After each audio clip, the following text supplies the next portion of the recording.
At the moment, it's just we want to wake up, and it's okay. What does awakening mean to you? And you tend to get the answer, well, I just want to wake up. Zahir Khan from England. His longtime spiritual pursuit of his true identity is not without reason. We don't really have an impact on the world until we really understand who we truly are. And how does one go about doing just that? So I just went at it like a bat out of hell with no real understanding of what it actually meant, what it entailed or anything. And then, in 2008, Zahir's life forever changed as he awakened to true identity. What I find is that emotions come up now, but there's not really the attachment to them anymore that used to be there. That doesn't mean I don't have good days or bad days. Yeah, I can have good days, I can have bad days. But what I find is in that silence, which we all are, none of that holds anymore. And he is in deeper silence with each passing day. An irony, since this is when Souljourns asked Zahir for an interview.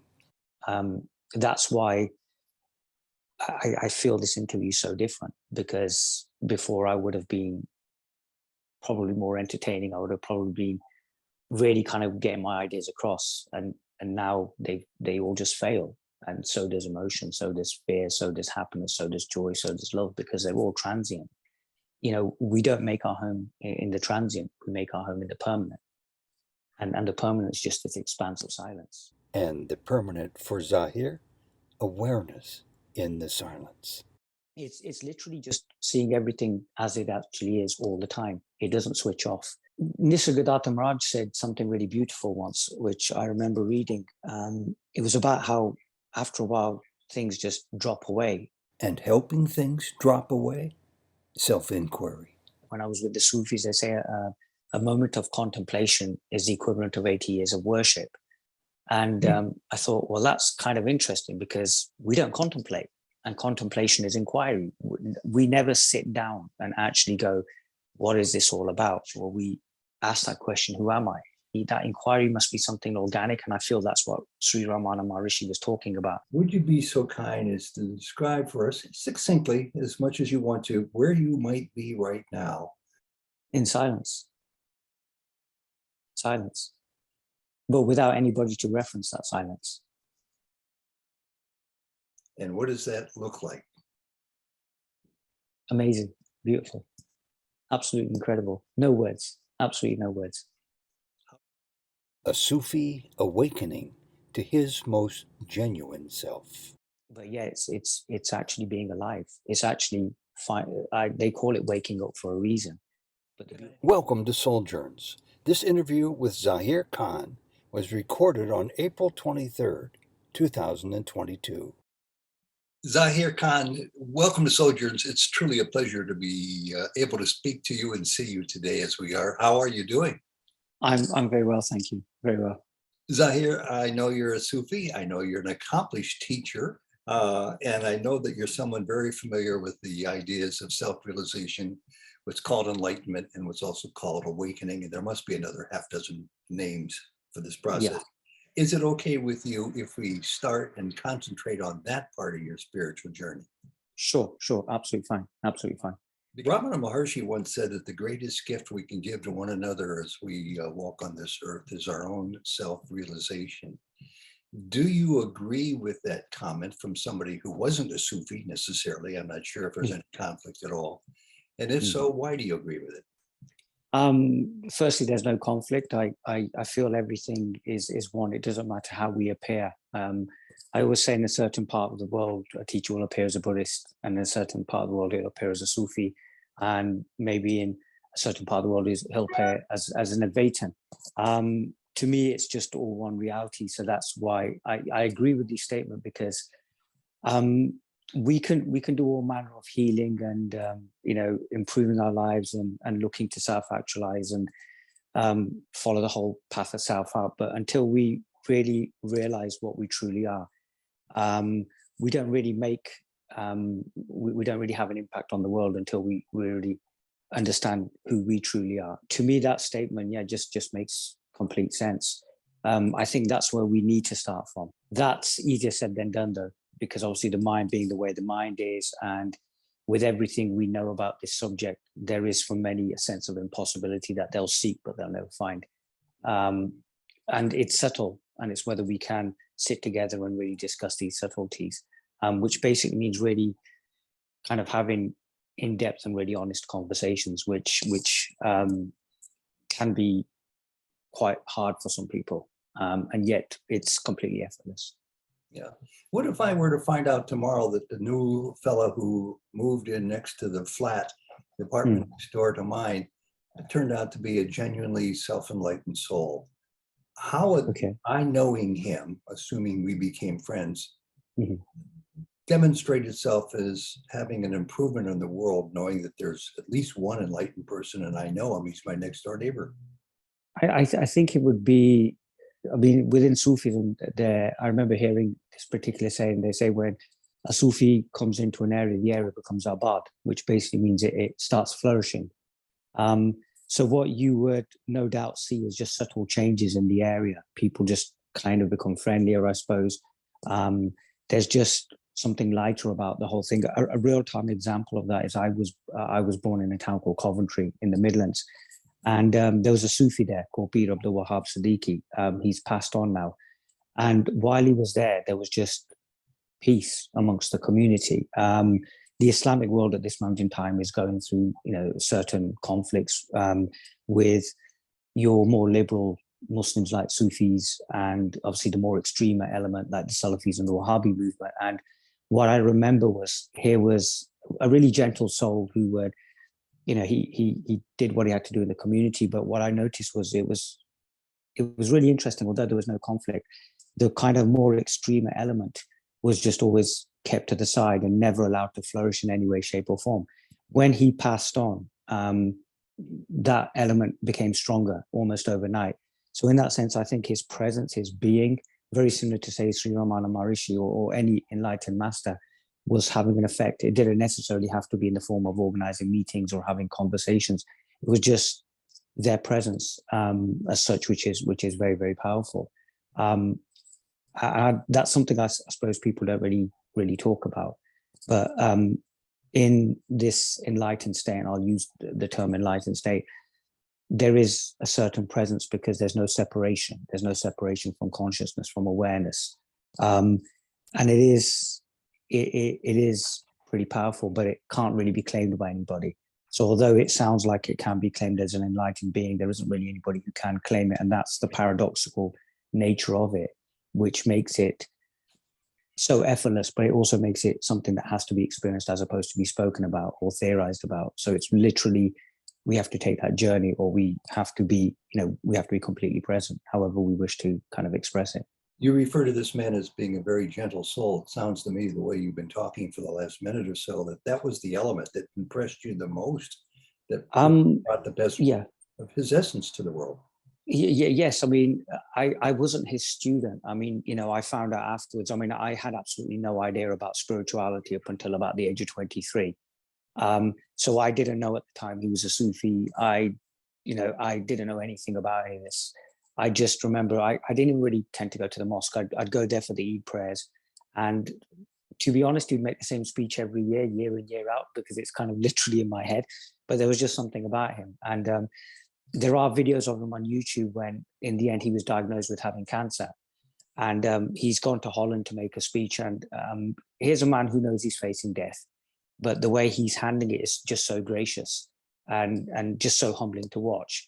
And that's what I took away from, because over the following years, as I got older, I started meeting some of his students. And the thing that characterized all of them, they were just very normal, ordinary people getting on with their lives.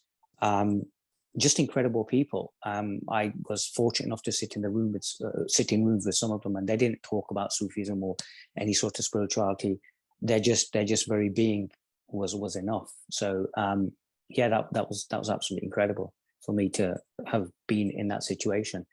It also made me realize years later that I was always going to end up doing something like this, because my story had always been that my father brought me up to respect all faith. I had a Sikh sister. I believed my Sikh auntie was my mother. I actually have a Sikh name as well. There was a Hindu couple who lived A few doors away, I used to go there to theirs for food. So in a sense, I picked up all of this almost through a process of osmosis. Nobody sat me down with the Bhagavad Gita or the Guru Granth Sahib or the Quran. And to me, I just saw everybody as one. What's interesting is as you grow older, then obviously the whole idea of separation and, oh, these are this group of people and this is this group of people and this is this tradition starts coming in. But ultimately, to me, it's always been just one, really. Yeah. So you're really putting an emphasis on the quietness within an individual. Perhaps not all people you encounter, but those on this particular path. You have said that you find some seekers to be quite an extreme bunch. So what might a non-extreme seeker appear to be? Just someone who's kind of more in touch with their normality. Just I know there's no such a thing as a standard definition for normality, but what I found recently is I had something really extraordinary happen to me a couple of weeks ago. I got up one morning and decided I just don't want to talk anymore. And it wasn't a personal decision. So all of a sudden there was no desire to record any YouTube videos for my channel or to write anything on Facebook. So that's me. I'm sitting down and thinking, well, here we go. This is the first ever rest of my life. Retirement is here. And what I found is instead, just a group of people have gathered around me, and there really isn't a desire to talk, and yet words are coming out. But at the same time, my last couple of videos before I decided, look, I don't want to talk anymore, were really just about having a balance in our lives. And we sometimes we can get very extreme about this seeking, and it affects our personal relationships. It affects our being in the world as well. We find we're not really normal. We can't have conversations with people about ordinary things. And we in a sense kind of do ourselves a disservice and those around us as well. And what I'm finding is it's more about balance now, that although spirituality or meeting your friends for dinner or going out appear separate, they're all actually one and the same. So in a sense, what I found is I've stepped back and I've seen that the landscape is so much more bigger than I previously thought. And that's led to just a real surrender to what's happening in the moment, but also just whatever is happening now is just happening without anybody trying to do anything or without anybody trying to claim anything. I knew I had to do this interview, but again, it wasn't from like a personal, viewpoint. It was kind of interesting because I've been having a bit of a chuckle as to what I'm going to be actually talking about, considering I don't want to talk. Sorry, that I'm not. That supposedly talking has stopped. So that's what I'm trying to get across now. I'm still meeting with people. It's more organic, more like how I saw traditional teachers do that. As opposed to, okay, I want to do something online. But that's what is resonating with at this moment in time. So yeah, it's almost like it's got even clearer now than when I was trying to organize meetings and trying to do stuff online. And I just feel so much more at peace with the whole situation. I have to tell you that I'm still chewing over the very first words you said in answer to the question I asked, and that you awakened a couple of weeks ago thinking you just shouldn't talk anymore. And that leads me to a question I was thinking about asking, and I will definitely do it right now. Perfect. Something else that Ramana Maharshi said about where you are apparently in your life right now. He said the highest form of teaching is silence. Silence is not merely closing the eyes and closing the lips. You can be in silence for 15 hours straight and still have a disruption of nonstop thoughts, completely obliterate your silence. Yes. So what is silence truly in your estimation? I'll pretty much narrate examples of what's been happening. When I first started speaking, I was really enthusiastic. So I traveled the length and breadth of the country. I traveled across Europe. I did all of these talks. I ran after people. I really went for it. I was very enthusiastic. And that was my problem. I was enthusiastic. I was chasing after everybody, and it led to a situation where I'm literally spoon feeding everybody, and I knew that was a bit of a problem because it was causing absolute havoc in my private life and everywhere else. What I mean by silence is in the sense that you just back off. You back off, and the mind is silent. The mind is completely silent. Thoughts appear. You don't really try to grasp a thought or try to take it a certain way. If it does happen, well, that's absolutely fine. The mind just kind of regulates itself. It's just a very, I'll use the word pristine, I don't know why, just a really pristine way of living. And what I found is that ever since this whole, well, I don't really feel like doing anything structured, like, releasing videos on a regular basis or doing meetings up and down the country, I found that more people have turned up. And I'm literally just saying this, that, look, guys, I'm retired, but I know I'm not retired. I'm not speaking, but speaking is still happening. But rather than try to understand that, because that would mean engaging your mind, I find that my mind is just not engaging that. It's like the mind just is silent, and that's really good enough. And then the desire to actually try to explain it or anything has gone as well. So it's almost like the only thing I can say is it's almost like you step back, and you're in a room, say, with some people, and you step back, and there's just more silence, and it's literally sort of. I can see why Sri Ramana Maharishi would say that the highest form of teaching was silence, because what you find is that silence draws people in. But as it draws them in, it draws them into themselves, because what I found is as I've gone silent, it's just drawing me more into myself. I'm just here, and that's good enough. And then if words appear, that's wonderful. And if they don't, well, yeah, that's wonderful as well. I want to follow up on that a little bit too, because yeah, of course, I hear you talking about, maybe on a figurative level, that you're being organically drawn to being more silent, perhaps. Yeah. So it's all relative. And you were talking to a man once who described a conversation he was having with David Godman, a true scholar of Ramana Maharshi. If there are any enlightened beings in the world, then he said, this man who was talking to David Godman, he said, Mr. Godman, that I would walk over ground glass to find that. Yes. You, when I heard one of your videos bring this story up, you thought of it as an extreme personality, somebody who had an addiction to this goal, and commented that perhaps we should all strive for a more moderate approach to our spiritual growth.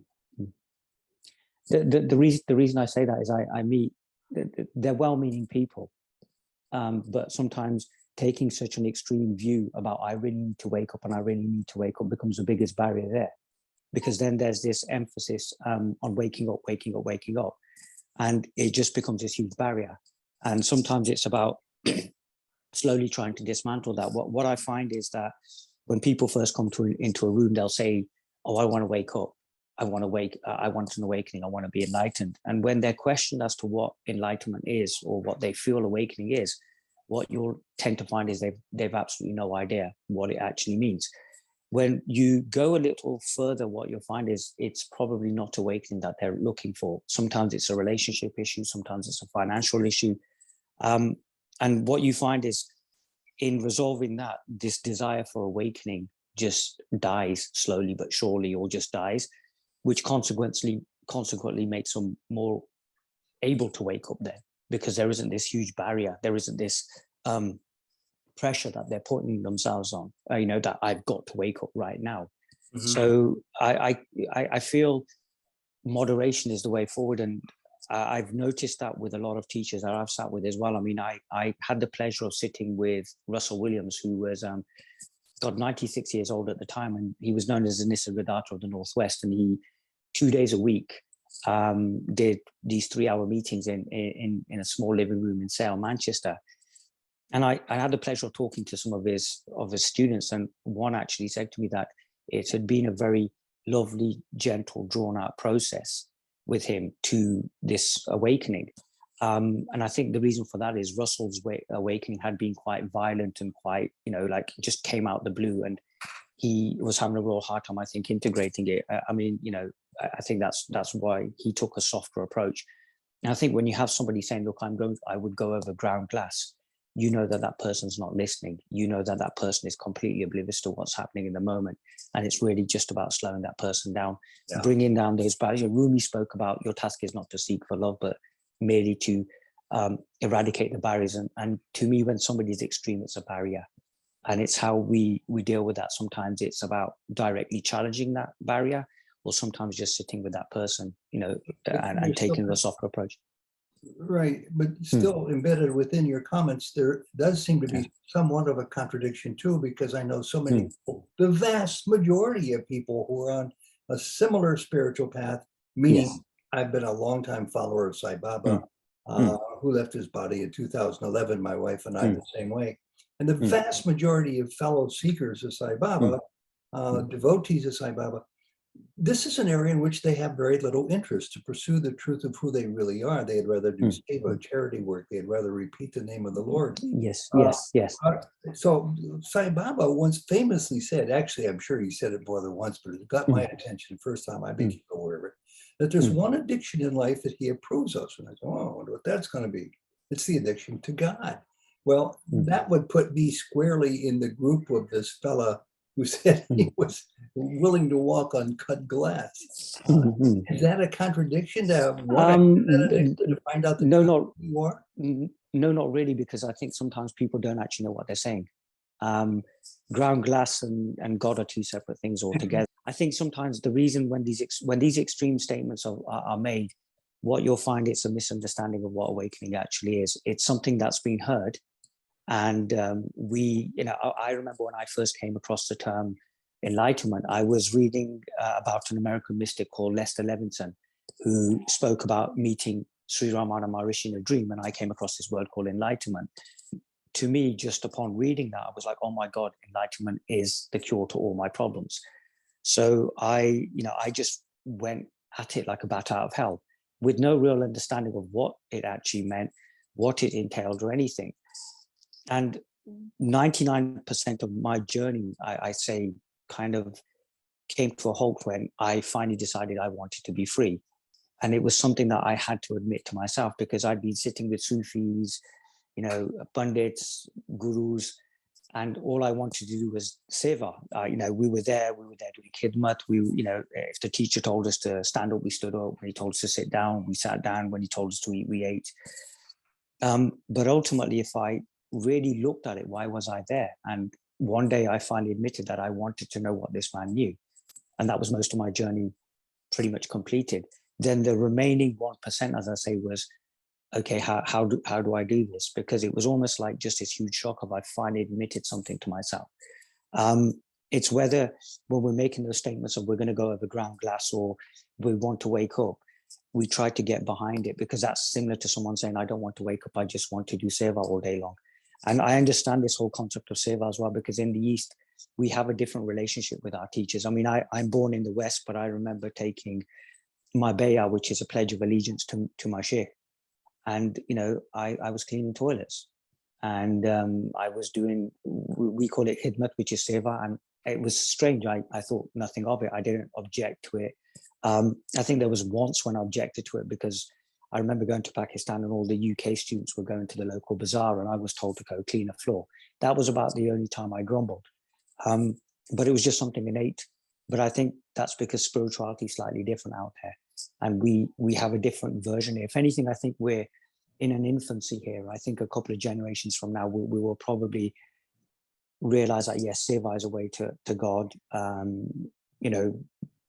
Doing khidmat of the guru or the sheikh is a way to God as well. But at the moment, it's just, we want to wake up. And it's okay, what does awakening mean to you? And you tend to get the answer, well, I just want to wake up. And then you just keep probing until the actual thing comes through. Because I feel that most people don't really want to wake up. It appears very much to me that you've already crossed over that line. Let's call it of awakening. Yeah. Why do you not talk about that more? What's it like? And tell us anything else you could share. Okay, well, it's incredible. It's absolutely incredible. I remember once talking a bit about it. I said it's the most incredible thing in the world. Okay. People will often say, if I ask them about it, presuming that that's where they are, and there aren't that many people I've been ever asked. Yeah. Record's great. They would say, well, frankly, it's indescribable. I would say, you're an educated person. You've had this experience. Try, bring some words to describe it. You can use all sorts. I've written poetry about this. I use storytelling. I used storytelling for a while, which is a bit of a Sufi tradition. Describe it. It's being alive in the truest sense of the word. and realizing that the normal rules that we live our lives by, this whole idea of life, death, karma, emotion, thoughts and feelings don't really hold at all. So you realize all of this is just a covering, but it's not you. But you're perfectly okay to inhabit both worlds. There's no conflict at all. So there's no conflict in calling myself Zahir, and there's no conflict in calling myself like absolutely nothing. Both can live together. So there's the universality of it all, and then there's the individuality of it all as well. And it's being able to embrace both, realizing they're not really different, and realizing that the only thing that really matters is this moment. The moment is the only thing that's actually here. And as such, whatever appears in this moment, whatever's said in this moment is completely correct, even though it may appear as a mistake. Because there's no right or wrong. I now have an interesting situation where I can't walk into most places of worship. I can go, I was in Bosnia and I really wanted to go to a Russian Orthodox service. And it was absolutely stunning and amazing to watch, deeply profound, really spiritual, but it's not it. I can also go into a Sufi gathering right now and see the aspirants doing what they're doing. A couple of weeks ago, the son of Sheikh Nazim, who's a very big Naqshbandi Sheikh, he turned up and there must have been 1,000 people there. And what was really interesting is I walked in and ended up in this beautiful conversation with a guy who's just started his journey. And I was just, look, have fun with it. Don't take it too seriously. And it was interesting because he was like, you're explaining this really simply. But I could also see the marketplace in full effect, those people who had the turbans and the robes on, who've been there for 20 years, but haven't really ever done an honest self-inquiry, haven't really looked at who they really are, because they'd rather have the pomp and circumstance. So it's literally just seeing everything as it actually is all the time. It doesn't switch off. It's never switched off. And then it's also looking, if you decide to look back at your story, I remember meditating. I was so serious and extreme, I suppose, at that time. I meditated on the side of a hill for 2 weeks, looking to be enlightened. And now I look back at it and I think, wow, I was on that hill looking for myself and I was already there. And after a while, it doesn't even become a joke. It's just the state of things. It's just the way it is. And over time, it just becomes more and more subtle. In other words, almost talking about it becomes a non-event. And then what you find is even the vocabulary around it becomes a non-event as well. So you don't feel the need to speak a certain way. I remember when I first started, I was very non-dual. And then I went through a bit of a Sufism phase. But again, it's still trying to attach it to something, trying to call it an ism of some sort, or some sort of there really is no name for this. But yeah, it's actually being alive. It's actually they call it waking up for a reason. What about the issue of fear? Is it still as big, or does it exist at all compared to before you were awakened? Nisargadatta Maharaj said something really beautiful once, which I remember reading. It was about how after a while things just drop away. I was just this insecure, depressed young man before all of this happened, whatever happened. What I find is that emotions come up now, but there's not really the attachment to them anymore that used to be there. That, like, oh my God, that fear is me, or, like, oh my God, what's happening? That doesn't mean I don't have good days or bad days. Yeah, I can have good days, I can have bad days. But what I find is in that silence, which we all are, none of that holds anymore. That's why I feel this interview so different, because before I would have been probably more entertaining. I would have probably been really kind of getting my ideas across, and now they all just fail. And so does emotion, so does fear, so does happiness, so does joy, so does love, because they're all transient. We don't make our home in the transient, we make our home in the permanent. And the permanent is just this expanse of silence, which is absolutely beautiful. So we're literally inquiring into ourselves. We're constantly diving into this ocean of silence, realizing that which is diving into the ocean isn't separate from it. Second question, thoughts. I had the extreme pleasure of talking to two people whom I personally believe to be awakened. They don't deny it, but they both said similar things about the idea of thinking, and that both of them shocked me. One, who was not giving to boasting or exaggerating, in my experience at all, said that thinking No, I personally think that a good 90% of all the thoughts that have passed through my head were worthless, were completely unnecessary. And the other Yes. guy who was sitting not too far from where he was sitting, the first person said, I'd like to comment on that. I think he's underestimating it by maybe 5%, give or take. Because I feel the same, that Yeah. my life would be much better if I didn't have those 95% of all the thoughts in my life. Yes. That rather surprised me. You must still have thoughts, or you wouldn't be talking, but do you have a comment about thoughts? I had something very similar happen earlier on today, and it made me think about, which thoughts we need to pay attention to and which not, which we don't need to. I was going to go somewhere, and the thought came up, you need to go there, and immediately a thought went no. An opposing thought just went no and cancelled it out.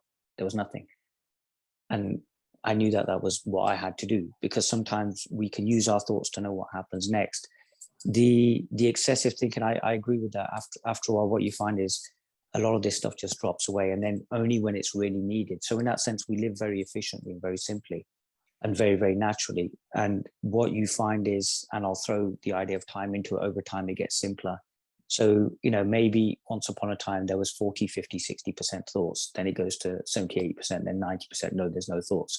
Because I've even been through phases where I'm incessantly thinking, but it's not happening to me. There's just thoughts going on constantly. So it's whatever, again, going back to whatever the moment demands, really. I wouldn't even put a percentage on it, because I feel, again, that's complicating it. And I think sometimes we don't want to complicate it because of the fact that, you've got your listeners and they're trying to grab something from this. Okay, he's going to say something and I'll go that way. I don't really want to give anything for anybody to grab, because then it's secondary to them. I would say explore. The next question might be, and you've already partially addressed this, problems. We all have problems. Nobody has problems. People I'm referencing earlier tell me that, yes, they still have them. They still experience the sadness. But it's usually of lesser duration and magnitude. There's more acceptance of it. There's less resistance. So when a problem comes, our normal conditioned response is to resist. And then there's that famous saying, whatever we resist persists. In this state, I won't use the word state. I mean, in this, there's just acceptance. So in that sense, we really allow ourselves to feel that problem. But then consequently, that resolves faster as well, because there isn't anybody trying to grasp or hold or try to understand. I've been guilty of it myself in the past as well, that, there's a problem and I've thought about it to the nth degree and looked at all the different angles and all the different scenarios. And it's just a huge waste of energy. Instead, if we accept, what we allow is just naturally a solution to form, because every problem comes with a solution. So for me, it's just, problems still happen. Life still happens. The Sufi state, granted, the world is an illusion, but we still have to live in it. So we do still have to live in this world. It's just, what you find is they're dealt with so much more simpler by I would say acceptance, as opposed to resistance or trying to figure out what to do next. When we accept, we in a sense open up to this infinite consciousness and allow ourselves to be open to more answers, as opposed to where we're in this limited body mind where, we feel we're going to find the answer, because then we have to literally rely on, our limited knowledge. This is about, in a sense, letting go and letting God, and allowing ourselves to be open to inspiration, to something else happening. I really appreciate your candor answering all these questions. The next one's about Maya, which refers to the illusion of life, that this is all but a dream, and that our goal is to awaken to it, and then, I guess, move on to the truth of who we are, which begs the question, why are those who I beginning to understand are enlightened still eager to remain a part of the dream, of this magic show? Because until the body drops your hair, you don't really get a will in this. You don't really get a choice in this. I never set out to talk about any of this. To me, the immediate problem was that I had problems, and I found this thing called enlightenment, and to me it was a cure-all. So my whole plan of action was, I'll get enlightened, I'll get the bliss on tap and, the wonderful relationships and all of that. And then what I'll do is I'll just go live my life, but life had other plans. And until life decides, I was asked a question about, can teachers drop their body voluntarily in another interview? I don't think we really have a choice in this. It's the way I did have a choice waking up, a couple of weeks ago and sort of saying, well, I've stopped now. And it just came on me. It was there for 3-4 hours, and I was like, okay, but that's what makes. But now, as I'm doing this interview, I'm thinking, well, this is so good. I'm doing this interview because it's almost like, in a sense, a record of this period of my life, I suppose. But again, I don't know why I would say that as well. Yeah, there's a love here, and there's a love to it. Sometimes it's a bit like, you don't want to see people suffering, and you can't help, but this idea of help comes out. And I think this is why a lot of people start talking about this, and they start writing about this, and they want to remind people. So we're just really here just to remind, until, yes, the body gets dropped, and then whatever happens next in this wonderful journey called life, happens. But again, it's not life in the understanding of what we feel life is. Life isn't limited. There isn't really a birth, life, or death. So this question of why do we all want to stay here, it doesn't matter, because but yeah. Let me see if I can phrase this question correctly or not. Okay, right. You said you don't want to see people suffer, yet you also know you're living part of the illusion called Maya, where none of this world is real, including yourself, Zahir Khan. Yes. But the I am, however you would refer to it, the higher self, the true individual, the true energy, is all.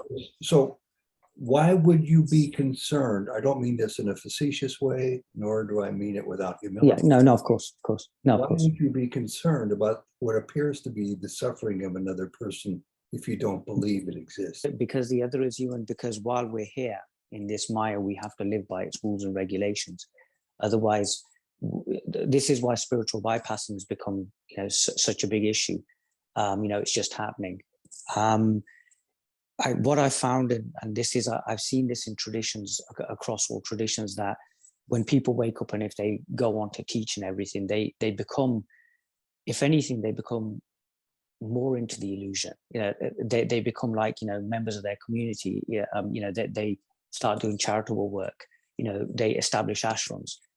Although they know, so if you look at Sri Ramana Maharishi, going by that logic, there was absolutely no need to feed the poor. There was no need to open up ashram. There was definitely no need to sit under a runshala. But again, it's not our will in it. But the other thing is, if anything, you become more human, and you become more attuned to everything that's happening, which is a complete contradiction. It's like, yes, we know it's an illusion, and yet you're talking about becoming more human and more helping people, because you see that the other is you. Because I think, this is when Sri Ramana Maharishi, when he stated there are no others. So really, it's all you. So in that sense, you're exploring you, and you're meeting yourself in a myriad of forms. And it's just one huge inquiry. The world becomes one huge mirror to you.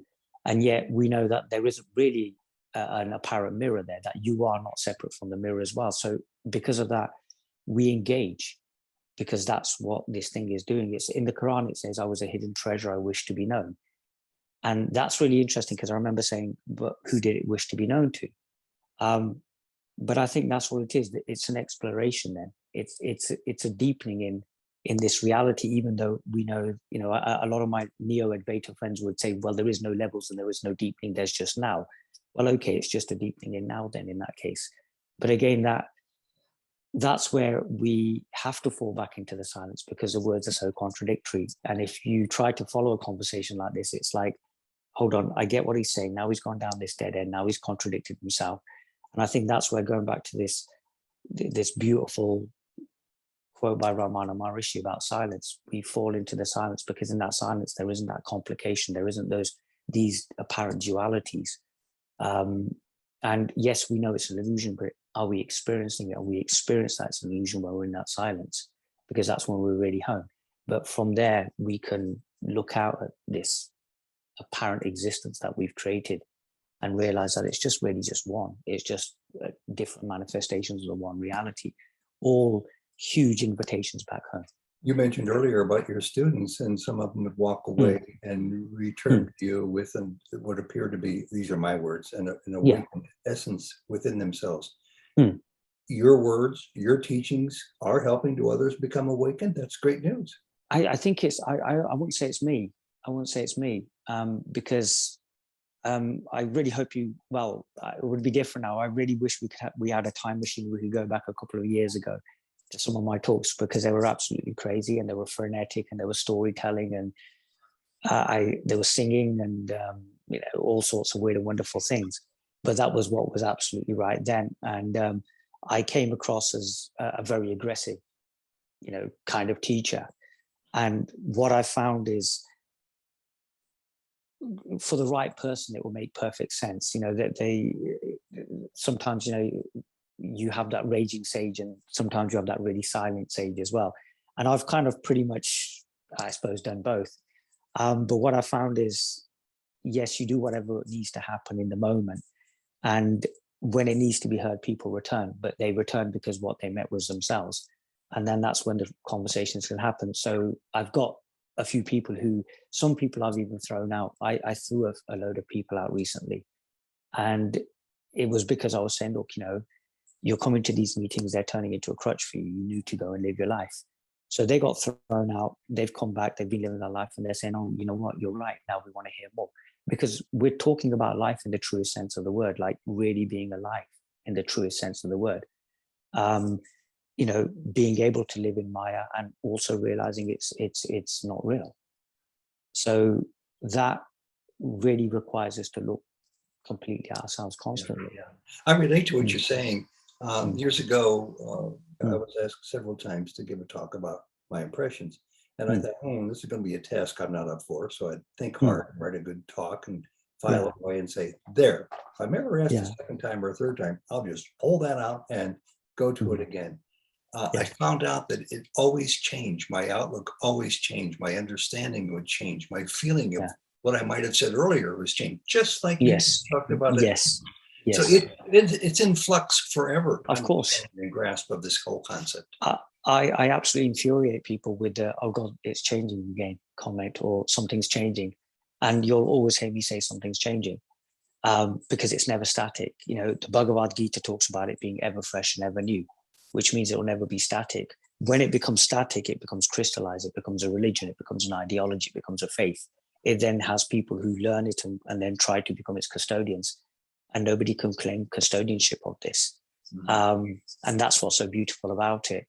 The only way we can claim custodianship of it is that, say, if the teacher dies, and so as a book was left behind, or a video was left behind, and we can all sit there and kind of mull it over. So, and go, what was going on then? But if the teacher's gone, then that teaching's gone as well. And we've got to look for whatever's happening right now. That one of the things I remember reading earlier on about Sufism was that there were certain Sufi schools that appeared and then just disappeared. So they did whatever they were meant to do and disappeared. And yet I see in so-called Sufism now schools that are manning, going on generations, and they are slavishly following what the teacher said and what his teacher said and what his teacher said, and they will provide a justification. And yet truth is not something that's contained. It's alive. It's constantly changing. With so many people in the world who are involved with religion, involved with spiritual pursuit, meditation, why are so few inclined to the highest prize of all, awakening to the truth of who you truly are? And you're the best. I have no idea what I said, but it was one of my favorites. But that's something that we could literally record an entire podcast on that topic. What you said was, and I hope I got this right, correct me if I'm wrong, that you are familiar with many people, let's say in Sufism, let's say in Catholicism, who are very interested in pursuing the higher goal, the pleasures of the world they know now. And yes, of course. They don't want to let go of. Yes. Well, it's because we're enjoying the show too much. Yeah. We don't really want to go further. And sometimes what can happen is we get stuck in the journey. Yeah. I mean, I went back to my old school, and I see the same old faces doing the same old things all these years later. or professing undying love, and or believing that they're completely sincere. And you just, sometimes you have to lead people to it. And it's unfortunate, but that's the way life is now. And honestly, sometimes it can be very lonely. It can actually be very lonely, because I remember I did Mike Cooley, who you also interviewed as well, does Mindful Man and the Isle of Man. And I remember going to the inaugural event and speaking, and there was a speakers meal afterwards, and everybody was just in complete agreement of the fact that this can be a very lonely place, because you're just surrounded by people who just don't want to know what it's all about. And then it's really great when other when other speakers and teachers meet together, because we just get to relax and kind of trade stories about what's kind of going on. So yeah, it's fun. I want to ask you a question. It's not a trick question. No, okay. The answer is going to relate to the next quick question. Okay. Do you mind telling me the year it occurred to you when you felt all of a sudden you're no longer who you thought you were? You were awake? 2008, Christmas 2008. Okay, I remember 2008 that happened. Yeah. Then 4 quick years later, 2012. I haven't read it, but I want to get it. You wrote a book called Falling into the Mystery. Very intriguing. Yes. You say the book simply wrote itself. You'd wake up every day and you'd write till you'd stop writing.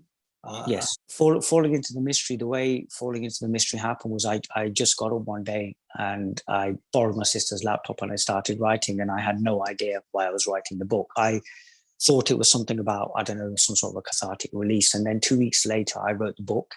I just left it down the laptop, and then the book followed me. And to me, that book was a disappointment, because I really wanted to write a spiritual book with all the buzzwords. It's turned out that book is probably so much more, from what I've heard a lot of people say that the book is very simple, but it's very, very profound. I think 2015 or 16, when I met my other half, she read the book, cried her eyes out, and said, "You've got to publish this book." And since then, it's just there. It doesn't seem to go away. Somebody will mention the book, somebody will read the book, somebody will review the book. But it was just literally just wrote itself. And in the end, okay, there was a little bit of editing, but it's as close to the original as it could have been. To me, I wouldn't say it was a higher self speaking to me and sort of like almost kind of dictating the book. It was almost seamless. Like it was almost like there was no higher self than Zahir Khan. There was just this writing going on. But if we were to try and put some sort of demarcation into it, this higher self and Zahir were just one. And as such, there wasn't really any kind of separation. And I think that just allowed this book to just flow. I really can't say much about the book, really, because I've been proven wrong by the book so much.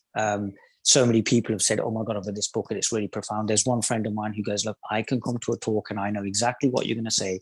I know exactly when you're going to joke, when you're going to pause, and yet it always seems so fresh."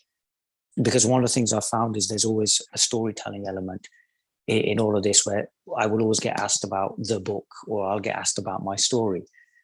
So it's something that I'm kind of going, God, I really want to get away from. I really want to discuss those highfalutin truths.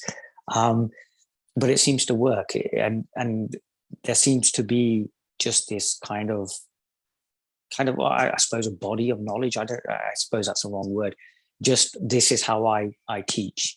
But even the whole teaching thing recently is going away as well. I for a while was referring to myself as a teacher and saying, look, I teach, but it's a misnomer.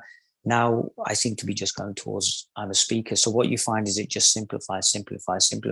I suppose with Falling into the Mystery, my biggest regret is I just didn't release the original as it was. It was so simple. It was incredible. It was probably the purest form. And then afterwards, I added a few things to it. But and I think that was something quite special. And yes, if we were to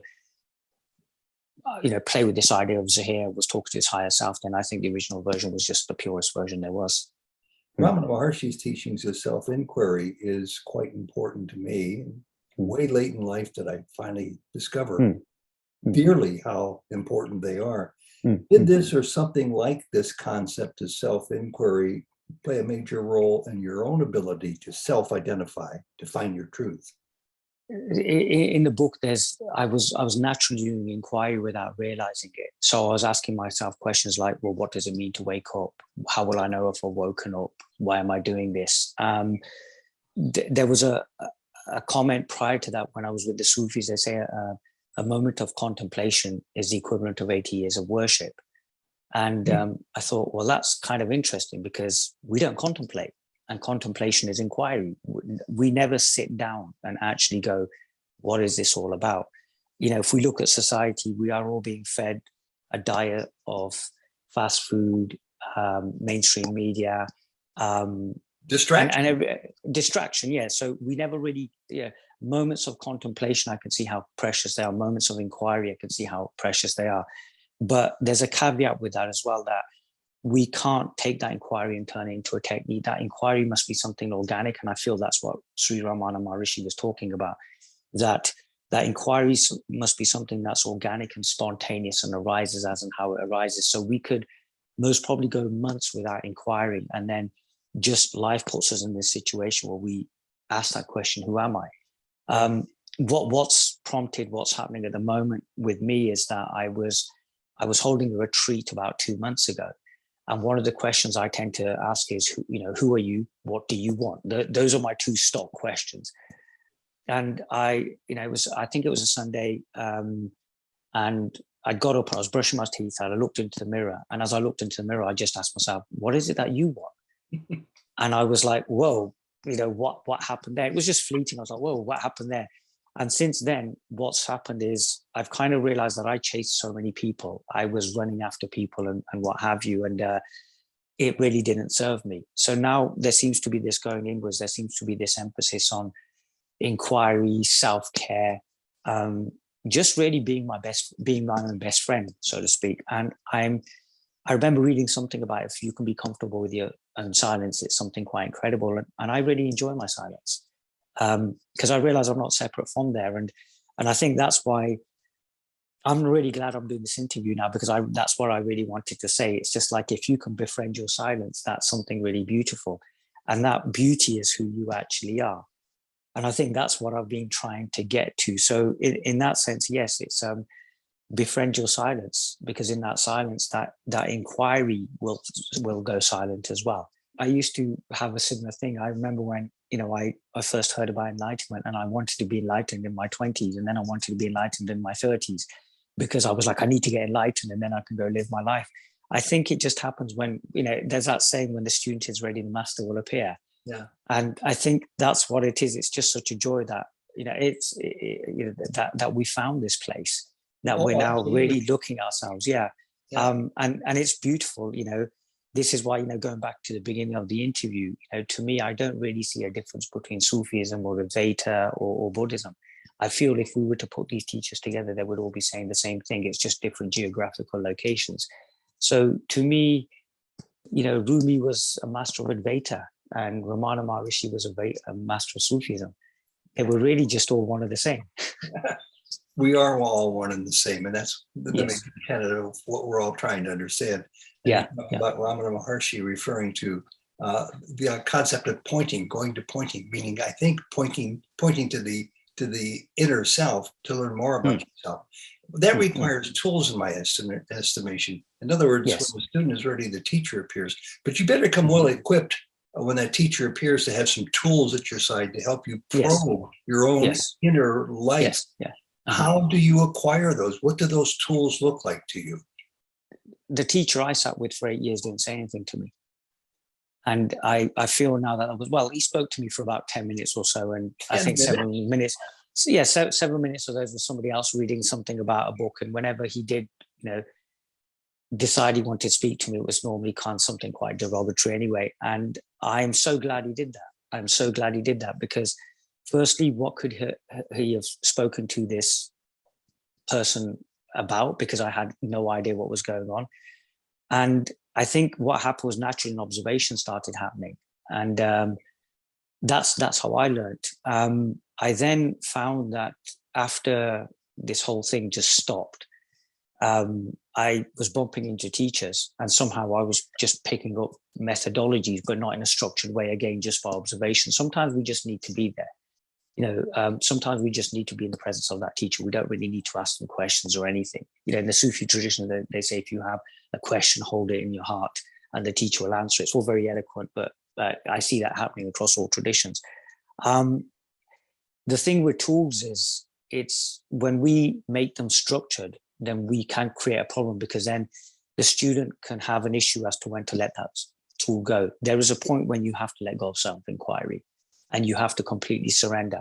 And in that surrendering, the idea of you and the apparent other, or you and this silence, have to disappear.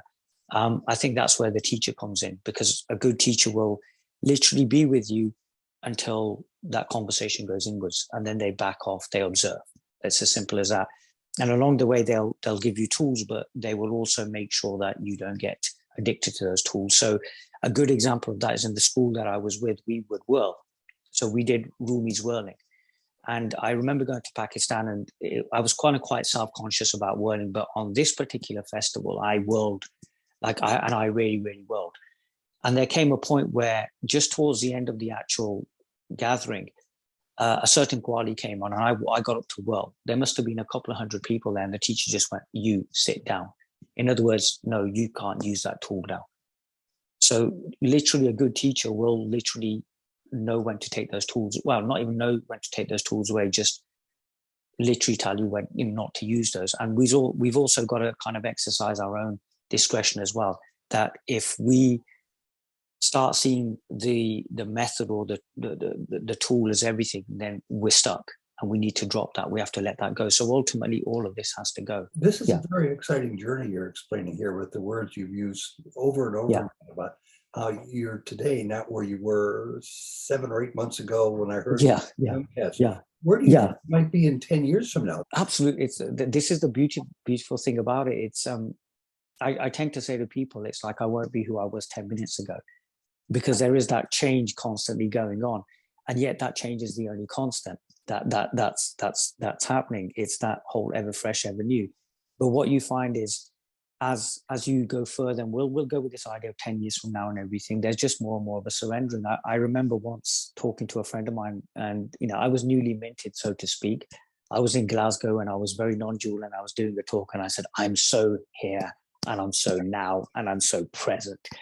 This is it." And then 2 weeks later, I realized I was a complete idiot for saying that. And it kind of brings me back to that whole Socrates, going through Athens and saying, "I know nothing." And that's what we find. You realize you don't know anything. And then this whole idea of not knowing becomes primary in your life, with nobody even trying to understand that. So then all the tools drop away, and it's just this huge expanse, and it's humbling, to say the least. I mean, I sometimes I'm bemused that people want to talk to me about this, and I've really struggled with this whole idea of actually talking to people about this. And when people say, "Oh, well, you teach," I was called an enlightened master on Twitter the other day, which I found absolutely hilarious. Because every time I'll see some other teacher speaking, I'm like, "Oh God, when I grow up, I'm going to sound like him." But then you'll hear them saying, "Oh God, I really want to sound like you." So there's just this humility that happens, and there's just this gratitude. I've during the run up to this interview, I was like, what am I going to speak about? I don't know. Yeah. And yet just that trusting, it's worked out really well. I kind of think I've managed to get across where I'm at. I'm going to go back to my long walks. I'm going to go back to talking to whoever shows up. And then when life says, "Okay, it's time for you to go back into the public arena," I'll go back into the public arena, knowing it's not really it's not really my choice. Yeah. And that's what I love. There is, as Krishnamurti said, a choiceless awareness here. There's this awareness, but it's choiceless. But the beautiful thing is, it brings up so much choice. I could wake up tomorrow morning and go, "Right, that's it. We're all back, all hands on deck. We're now going to be doing meetings." There is a series of meetings now being planned, but they're organic, and they're not going to be put on any social media. It's just a case of, look, I'll go somewhere and I'll sit down, and if somebody shows up, they show up. And that feels really good at this moment to do. UG did something like that. UG Krishnamurti, I think he did one public meeting and said, "I don't know, I don't want to do this circus," and then just ended up on people's sofas. I mean, You know, I remember my uncle passing away many, many years ago. And one moment I was in Coventry, and the second moment I was sitting around a fire having food. And my mother said, you know, our sustenance was written here. We had to get here. And that really hit me. And I was like, whoa, what happened? And I'm also finding that there's something more going on in life than just sitting in a room talking about this stuff. I have a final question for you, and it's By the in way. keeping with what we've been talking about for much of the last 25 minutes or so. Sure. Knowing that you are going to change, would you be so kind as to describe for us succinctly, as much as you want to, where you might be right now? Let's call it the cutting edge of your own spiritual path. Where are you now? In silence.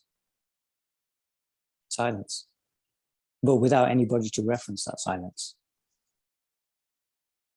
And what does that look like? Amazing, beautiful, absolutely incredible. No words, absolutely no words. How does it beat speaking? That's a question I can't answer. And I wouldn't answer. And people might think you're beside yourself with stress or delusion to think that nothing is better than something. You're speaking as if nothing is far greater than everything the world has to offer. Possibly. I've no idea. Absolutely no idea.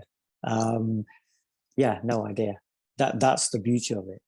I used to worry that I couldn't answer questions. I used to worry I might not understand certain words. It's just, it's all gone. There's no concerns.